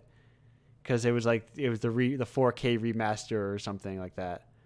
And I was like, wow, this feels really fresh. And like a lot of fresh and interesting takes on the ideas of zombies, despite it being like a progenitor to that entire genre. And the idea that something like probably Vanity Fair, that is like a progenitor of a lot of these ideas, in being that is unburdened by those ideas, it like helps it to become more timeless. Yeah, exactly. It originated a lot of the tropes, so they still feel fresh. Right, because exactly. And then, us living in 2020 who are like inundated by things that are just iterating on iterations upon iterations, or like things feel stale where something that creates them is iterating on nothing. Or, I mean, it is, but not in the same like direct way that other things are. But oh wait, I have a question. A late entry question. That's not from Duncan. No, this is from Duncan. Okay, here we go. Got a question from Duncan here. Christina, if you could eat garlic bread, would you? Yes. Great. Now, do you like? I'm not a vampire. I've never considered the possibility of interviewing vampires on these shows. Yeah, no. Maybe you should invite some. I suppose I would have to invite them into the call in order for the. Can a vampire enter your Discord server without an invite? That's gonna puzzle me all night now. Does it count as a living space? Now, okay, we have a lot of questions for vampires that we can address later in the future, and it's something I'm going to have to think about when I schedule these shows. I'm going to have to add that to the Google form. Are you a vampire? Yes, no. just so I can know. But now, garlic bread. Do you like to put anything with it, or do you just eat it straight? I just eat it as it is. Okay. Well, perfect. I'm glad we got that last minute question in for you. In the meantime, we are going to go on a break. And when we come back, we'll all be hanging out here. Christina, thank you very much for joining me. And thank you. And I'm going to break. Goodbye. Hello, and welcome back to Indiepocalypse Radio. We're all here now, having a big party. Apropos of nothing, what do you guys think about Twin Peaks? Wow. Have any of you been watching it? Like, are you like partway through the first season? Don't want any spoilers about the third season? I overheard my mum saying to my grandma in like the next room, she was like, "It's very weird, very Eve." And I was like, "Yeah." Do you enjoy this kind of reputation among people that you know? Yeah, I don't. I guess I'm kind of happy that I'm known for not really caring about what I like and just like liking anything, which is good. I like that. But I think my Twin Peaks hot take, and bear in mind I am only 6 episodes into the first season, so it could be very off base. My hot take is that I love Nadine. And I would marry Nadine. I would marry Nadine. One Night? Yes, I love her. I think she's brilliant. She's amazing. No, I would marry Nadine. I have a lot of feelings about David Lynch and I guess Twin Peaks to a further extent, and like how he has like become very distorted in like modern pop culture. Mm. And how I think Twin Peaks often just becomes shorthand for weird small town in people's mind. I didn't expect it to be so comedic. Like, Yeah. I was like, oh, this is a comedy. Okay. Right. Like, Philippines don't really talk about that. No. It's genre bent. Right. Yeah. It's like, I think people also tend to ignore, like, I think David Lynch has a lot of humanism in his stories for as weird as they are. I think it's very important that they're also like very much about people and trying to understand people. It's not just weird people talking backwards in a room. That's my Twin Peaks hot take. I would love to be in the room of like, I don't know what they doing back when Twin Peaks was released, where they would be discussing it, but just like watch the conversation going on of like, oh yeah, have you heard about this detective story that got released? It's called Twin Peaks. It's like 3 episodes in. Like, oh, how do you find it? Mostly soap. Yeah. Almost no detective anything. Right. I have to admit, I've never watched Twin Peaks. I got it on DVD, the entire series. I'm gonna have to watch it. Oh, it's good. Oh yeah, looking forward to it now. There's a bit of a bump in the first episode being an hour and a half long. I think like that really put my mum off who I'm watching it with. Like she was just like, that was very long. I don't think I can do like any more. And I was like, that's double the length of the episode. It's okay. Mm-hmm. Yeah, even like it's interesting to see like years after the fact, like you're talking about like how did people approach this like back in the day? Because like Fire Walk with Me was not well received as far as I know back when it came out. Oh, it was booed at Cannes. Yeah, and I feel like it's been relitigated recently where people are like, no, Fire Walk with Me is pretty good. Like in thinking of like in like the way art has been retextualized in like over the years. Especially if you come to Fire Walk with Me thinking of it of like, oh, it's the TV movie for that CBS show or ABC show or like basic cable television show. But really, it's just like it's a David Lynch movie that is part of the Twin Peaks extended universe. Well, I think it's a good point. Like for many, like I don't know, art pieces, like for many things, it's a point that a certain cipher has to be found or has to be provided. And some people like actually will provide that cipher to not understand, but like to figure out why it's good if it is good in fact. Right. And sometimes this cipher is just like hidden for a long, long time. See what you mean. Like, yeah, or even just like the context in which we view things is different now than it was like when it's no longer must-see television like water cooler TV. Mm-hmm. This is for the dramaturgy. I think is there was I very much liked Midsummer Night's Dream, Shakespeare's. I just really enjoyed how it's written already and everything. But the every staging of it, I just absolutely hated. Like despicable. Like I hate it. Like it was so highbrow and everything. Until I saw the one that was like literally just took it as it is, like just a piece of romantic comedy and that's it. And at that point, like, oh yeah, that is how it's supposed to be enjoyed. Like that particular cipher with like right people making it in the right way. Like it's funny. It's not supposed to be anything else. One of my favourite plays is Lysistrata, which is an ancient Greek play by Aristophanes. Yeah. And the thing is, I saw this movie, we're doing like a radical, like very, very serious, straight-laced feminist reimagining of Lysistrata. And it's like, Lysistrata is a play about dildo jokes. That is what it is. And it's brilliant. And it's so funny. And it's just like, it was, which is, I think, that's my problem with modern theatre in general, is modern theatre is just so po-facedly serious all the time. And god darn it, we need a bit of silliness in the world. Yes, I second that. I think that ties into what you said about previously about novels and AA games and so on. That theater has become high culture nowadays. You can probably hear the scare quotes there.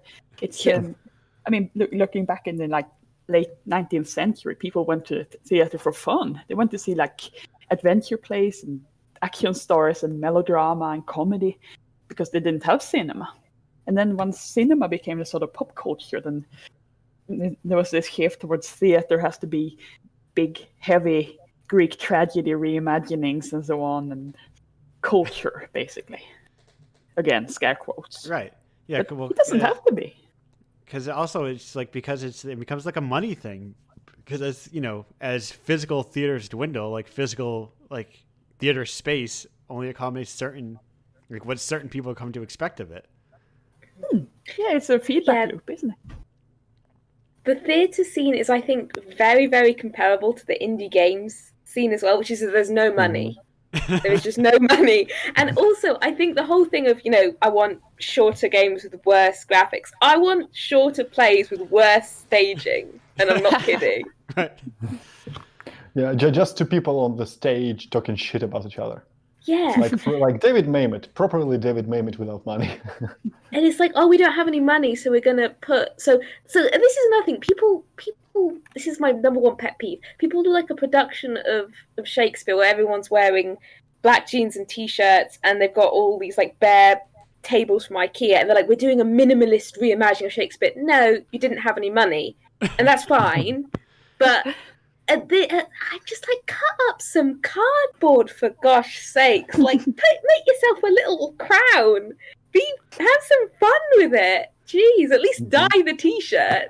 Yeah, I think that comes from like people view old things with like a certain austerity when it's like as if people in like the 13th century or whatever did not also shitpost, and I'm sure they did. Yes. Definitely. Half of Shakespeare's plays basically are shitposts. Right. Yes. As people I think they tend to like view them through this lens of everyone was so much different back then. They weren't like, now we have so little respect when people also lived 24 hours in their days back then and they filled them with something. Not everyone was like miserable all the time and dour and serious. Yeah, you're right. This is all alienation. I think I have like a couple of examples. Like this is from Russian literature, which is like Harms, Tolstoy, and Chekhov.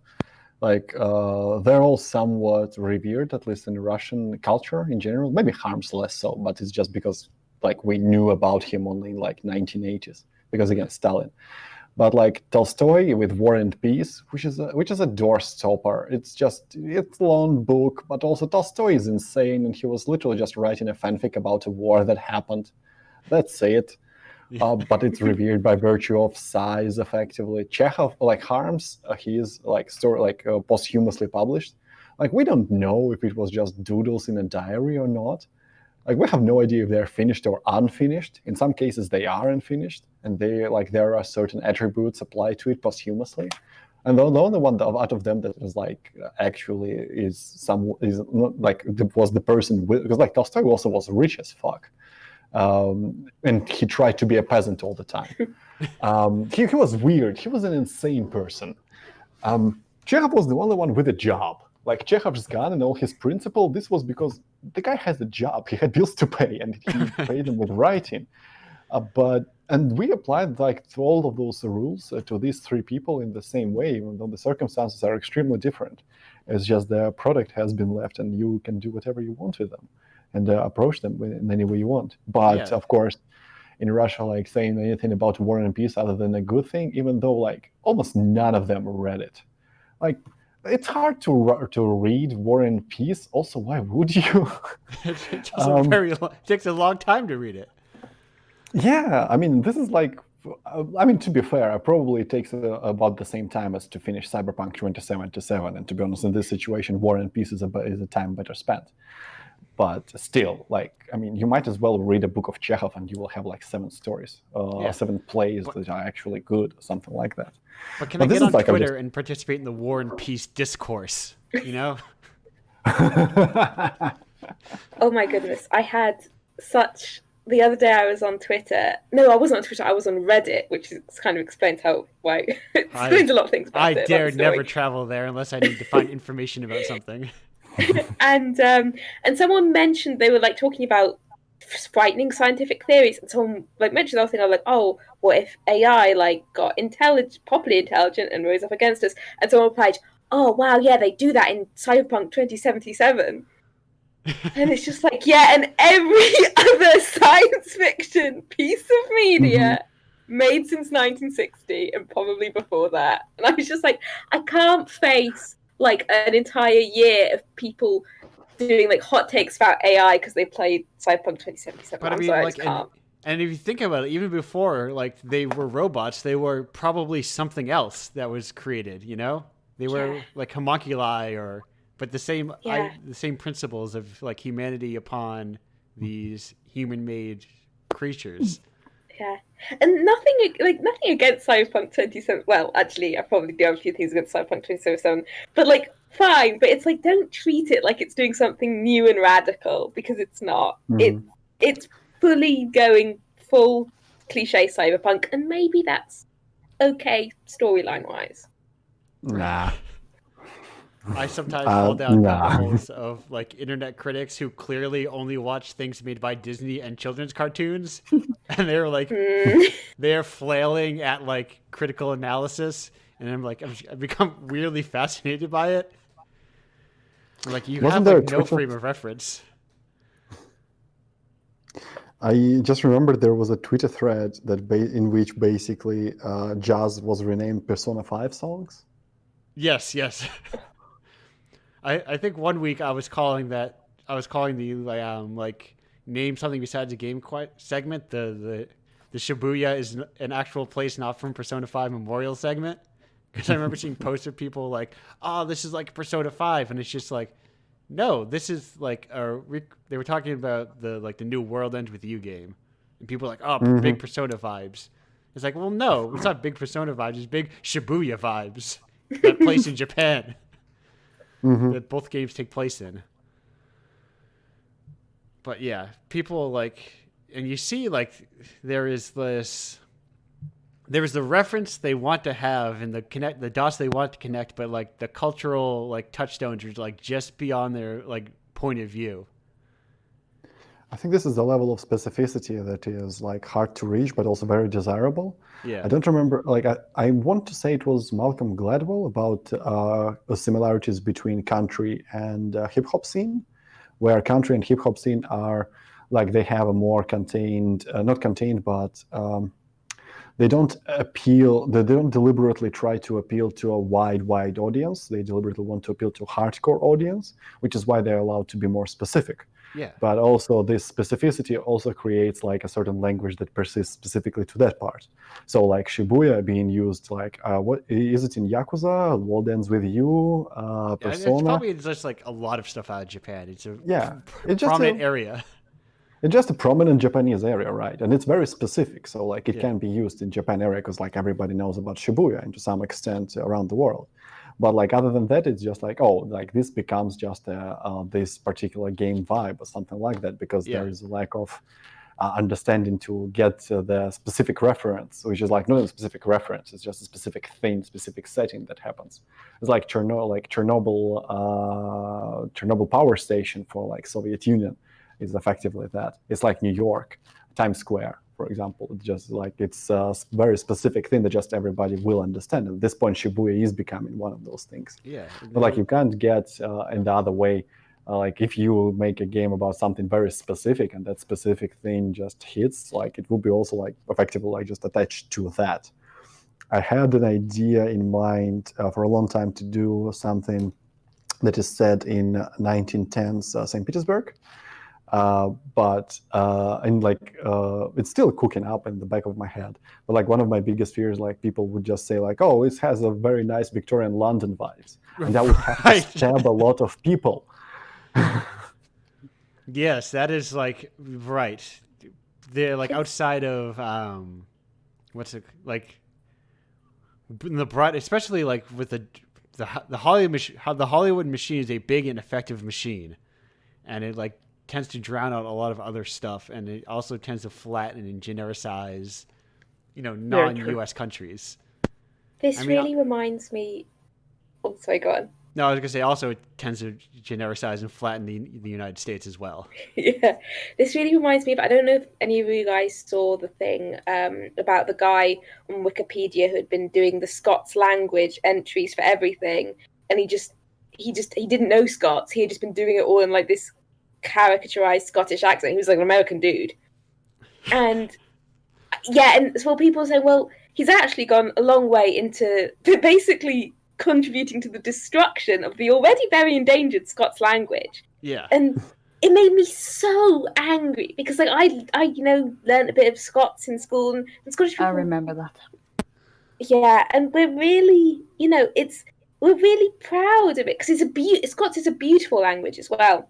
Yeah. And to see it being flattened into like, just misspelling English words basically. Right. It was just like, it's just the complete mistreatment. Yeah, and you're right, the flattening of something into the language that he knew, which was, caricaturized Hollywood Scottish accents, which is actually not real Scots. Which is a whole other thing. Yeah, I always mention when I mention Scots language or this. One of my favourite twines is a twine called Rake by Harry Josephine Giles, which is I know that one. It's great. It's great. It's like a interactive fiction about having anxiety in modern day Scotland and also being a like warrior in sort of Celtic Scotland, and it's half in Scots and half in English, and it's really, really good. And yeah, that's one of my favourite twines that I've Is it rake as in the gardening tool? It's rake as in Raik, I believe. I could be spelling it. Yeah, it is. Yeah, it's I'm probably pronouncing it wrong as well. I moved from England when I was 6, and I never lost the accent, so I pronounce Scots really terribly. Harry Josephine Giles. All right. Yeah, I mean she does great poetry as well. She did a good poem on BBC the other night, which was like explicit erotic poem, but she replaced all the nouns and verbs with names of fantasy lands from fantasy novels. That's nice. That sounds brilliant. It was really good, yeah. So since Eve and Zhenia were not here for our earlier segment, our earlier late breaking question, I got to ask you, Eve first, if you could eat garlic bread, would you? Yeah, I love garlic bread. Now 10 out of 10. Plain? In an ideal world, I'm having it with lasagna. Okay. And you're just like eating some lasagna and then dipping the garlic bread inside, or? So I'm eating my lasagna, and then when I've eaten the lasagna and there's like the bits of sauce left on the plate, I get my garlic bread in there. I wipe that up. It's good. Okay. Zhenia, how about yourself? I'm looking up the delivery right now. I mean, I'm literally thinking about having it tomorrow now that you have mentioned it. Perfect. And that is plain. Is there a theme or what is the source of it? Like, is there a meme or something or a cultural situation? I think it's seriously trying to figure out if we're vampires. Well, this is question asking All-Star Duncan, whose previous question I believe was, "Do you like chocolate milk?" So I just think Duncan's got some important questions that need to get asked. With chocolate milk, it's just like microwave that shit and make it hot chocolate. What are you doing? Far superior. Sorry, that's a hot take. I've never. I suppose. Well, actually, I say that. I don't know if that would work to make. No, I was gonna say, would that just curdle your chocolate milk? You can microwave milk. Might work. The last time I drank milk, it was partially spoiled, and I've never drank milk ever since. Ooh. So it's not milk's fault. I guess you can have hot milk. Yeah. Don't blame. Yeah, you can have hot milk. That's the stereotype of warm milk to go to sleep. Yeah, and it's delicious. The other day, my milk went off, and I was eating cereal with it. And like the first bite, I was like, "This milk tastes funny," but I like, didn't want to believe it, so I just kept eating this whole bowl of milk with cereal with sour milk. And at the end, I was just like, "What have I done?" See, I had a chunk, like a full. Oh God! Like it was fully soured, full chunk. It was like late. It was like very casual. Like I would just pop open this carton, take a sip from the carton real quick. So I didn't have like the warning of like a clunk of it going into a glass first or anything. The clunk. I was just like this weird yogurty substance I'm pouring out. No, just straight into the. It was gross. I'll never do it again. It's turned me off the substance entirely. I'm sorry to milk. to big milk out there. But yeah, so does anyone have any questions they had for any of the other guests here that you're thinking, while they were like having during a different segment? Christina, just because I'm interested in it, what would you say is your favorite text adventure game that maybe it's not too popular? That's tough. Obviously, there's gonna be lots of contenders there. I think one. If I had to choose one, it might be Metamorphosis by Emily Short. It's a few years old now. It's from like around 2000. I've only played Galatea by her, but that was amazing. Oh yes, Galatea, obviously brilliant.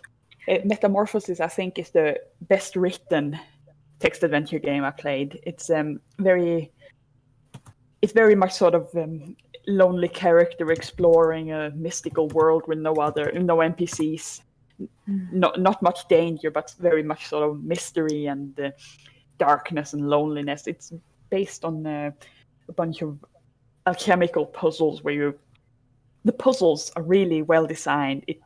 They basically boil down to you have machines that can turn things into other materials or change the size, and then you can use them to solve various machine-based puzzles. Kind of a bit like Myst, I'd say, in text adventure form. And the writing's really brilliant. Thank you. Yeah, it very well recommended. Thank you very much. I'm sorry. It does.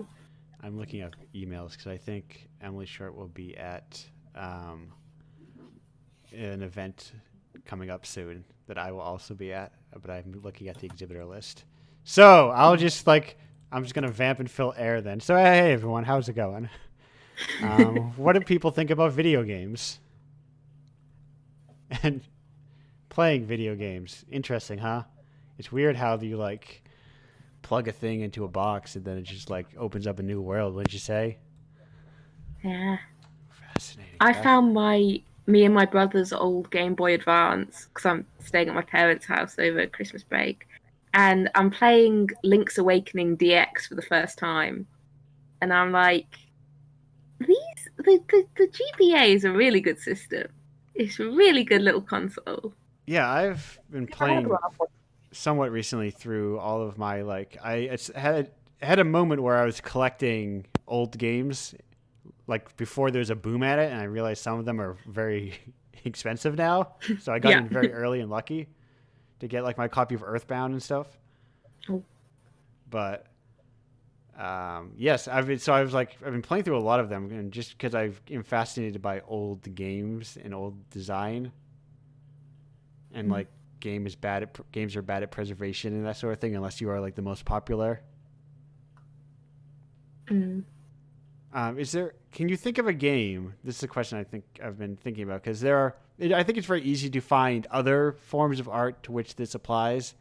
But can you think of a game that it does everything it means to do? Like it hits its goals. It's not dated or bad, but you look at it and go, yes, this game is very unlikable, but not because it's bad. Unlikable. Yeah. Oh, I know exactly what you mean as well. My touchstone is like the film Jean Dielman, which is like 3.5 hours of a woman doing nothing. but I think it's engrossing and wonderful, but also utterly unlikable. And it's not something I would just like, hey, check this out. This woman does nothing for 3.5 hours. It's just her life. The most exciting thing that happens is she drops a shoe brush at some point. I mean, I guess the probably one of the most literal answers to this is there's what's the name of it? Its name is like it's like Lose Lose or something.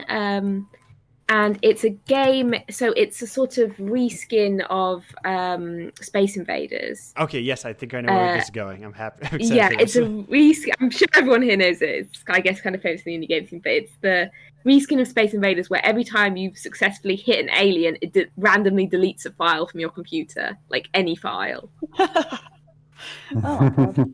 So it's actually classified as like a virus. So it's, so it does exactly what it's supposed to do, but it's literally damaging. Yes.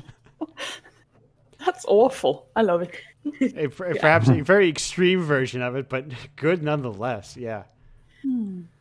Well, if we count games as sort of good but unlikable, I'd say a Twine interactive fiction game by Porpentine. If you've probably heard of her. Called I'm like, Parasite. which one are you going to say? Parasite. It's not one of her more famous ones. I do like Parasite. Yeah, I mean, I'm on the fence how I feel about Parasite because it got some quite negative reviews. I haven't reviewed it yet on the interactive fiction database. I kind of want to, but I have a long list of games I want to review. But the thing is, it's really powerful. It's well written, but it felt kind of antagonistic to me as a player when I played it.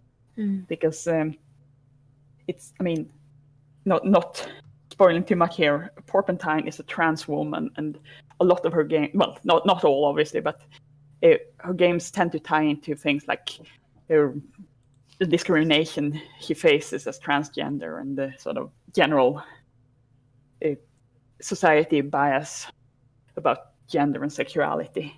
And Parasite is kind of, it's about a world where people can sell out their dreams as VR games for other people to experience. And the player is a trans woman who's short on cash. She's doing this. She's selling her dream to some big faceless corporation. And as they're going through her dream to sort of literally stake out their claim, she realizes it's the dream she had as a teenager, where she first realized she was a woman and not a man. And the thing is, I don't know, it's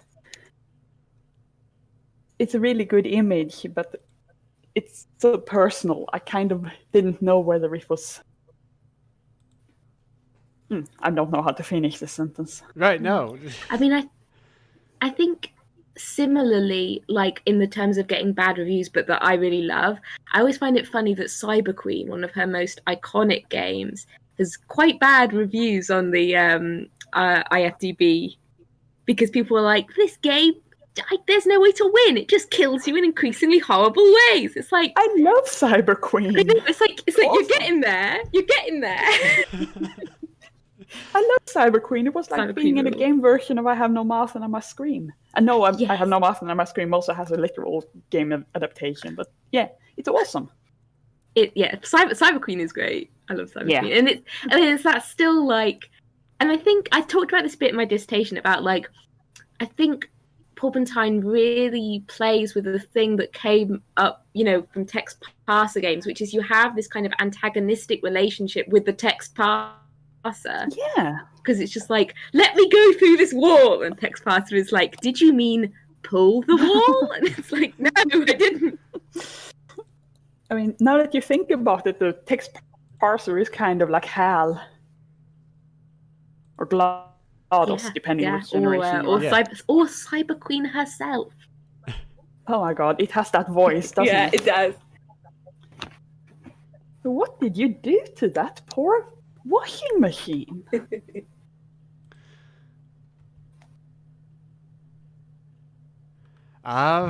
Yes. Sorry, I was just listening. I was just listening to you talking. I was like, oh, everyone stopped, and I got to open my mouth again as the host. But we are rapidly past our 2-hour mark. We are past it. So, in the interest of not keeping everybody here forever and releasing like a 5-hour podcast, we're going to. I don't see a problem with that. Listen, I don't like listening to 2-hour podcasts, except they're very long. I can't commit all that time. I don't need to listen to it. That's the thing. Yes, exactly. Well, neither do I. I just need to put it on the internet and just hope other people do, or like download and go. I'll get to it later. I wonder if I should put like timestamps, but I cut out all the music, so it really doesn't matter. You just got to listen all the way through. But the point that I'm getting to is we're going to talk about plugs, and we're going to see what plugs everyone's got. Starting with Eve. Eve, what plugs have you got for us today? Well, you should buy Indiepocalypse issue 12 and all other issues, but especially issue 12 because it has my game in it. And I kind of like my game. I think it's good, and I think you should play it. I'm a fan of your game, Eve. Thank you. And while you're there, you can go on to my itch page. I'm at Kafka-esque, which is Kafka like Franz Kafka, and then esque like the escape key, one word, where you can play weird bitsy games I've made for various bitsy jams. Yeah, go and play them. Do you have any games in the Bitsy Boutique or that little? Is that what that's called? The little thing. Well, I'm not aware of it, so no, I've not been invited to the Bitsy Boutique. Oh, there is. Get on that. I don't know. So here's the thing where I'm like, trying to think of people's Twitter handles they go by, or like what their names are offhand when people fucking change their name all the time on Twitter. But it's like the little treasure chest that you open it up and it plays Bitsy games. Oh, I've never heard of this in my life. Okay. Well, so no. I will look it up real quick. Candle.itch.io is Candle. Yeah, Candle. They do great stuff. Yeah. Yes, the Bitsy Boutique. If you go to their itch page, I think it was for like what's the alt game event out in England? Is Feral Vector? EGX. Maybe? No, it's not EGX. Maybe it is it's EGX. Not out. It's pretty mainstream. I think Feral Vector is the only one I've heard of. Maybe Feral Vector. I think it was at one of those, I believe. It's a very cool thing. And it's very cool. I like it a lot. It's a little treasure chest, and you open it up, and it just has arrow keys and a little screen, and you play Bitsy games on it. And it has like a couple hundred Bitsy games. Sounds lovely. But anyway, enough talking about other Candle's cool Bitsy creation. Zhenia, what have you got to plug here for the people? Well, so first of all is Indiepocalypse number 12. Here's a good one. I believe it has been mentioned. Second is a bundle on each, which you have literally 11 hours now to get. That is for the people watching this stream only, because by the time this goes up, it'll be long off. Well, you could have taken it, but now you are forever in my garage book. Yeah. Also my itch in general, a waywardwriter.itch.io. A wayward as in I've messed up my ways. And check out Save Koch, a game, Save Koch, and I think this is all that I have a monetary share in. Perfect. And I don't care about everything else. Yes, who needs everything? Thank you so much. Christina, what have you got to plug for us today? Well, I recently completed another informed game, much shorter than the Light Prince, called Sword's Story. It's on itch, and it's basically the idea is that you are a cursed sword in a generic dungeon, and you try to get an adventurer to pick you up and manipulate their minds so that they can't put you down again. Basically, it originated from the whole concept of cursed items that you can't drop in roguelikes and Dungeons and Dragons, that sort of thing. I started wondering what's in it for the cursed item. Maybe it's sentient, maybe it just wants to go out and have adventures.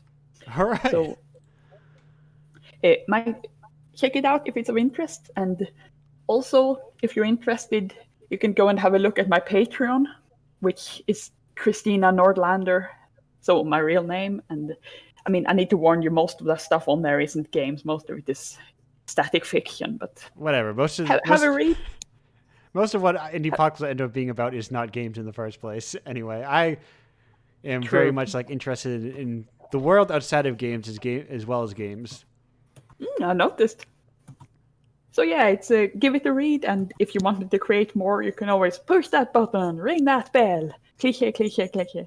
Exactly. And I have got, of course, I will say, buy Indiepocalypse every issue, buy them all, subscribe to the Patreon, subscribe to the newsletter. If you subscribe to the newsletter, you can get little previews of the zines without the comics and all that stuff, but you just get like the little like profile pictures for each game.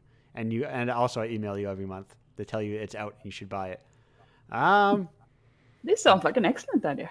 Yeah, a couple of people have actually donated to that newsletter page, which is a little weird, but I'll take their money anyway. They'll give it to me, like on Patreon or anywhere else. Submit your games to Indiepocalypse, indiepocalypse.com/submit.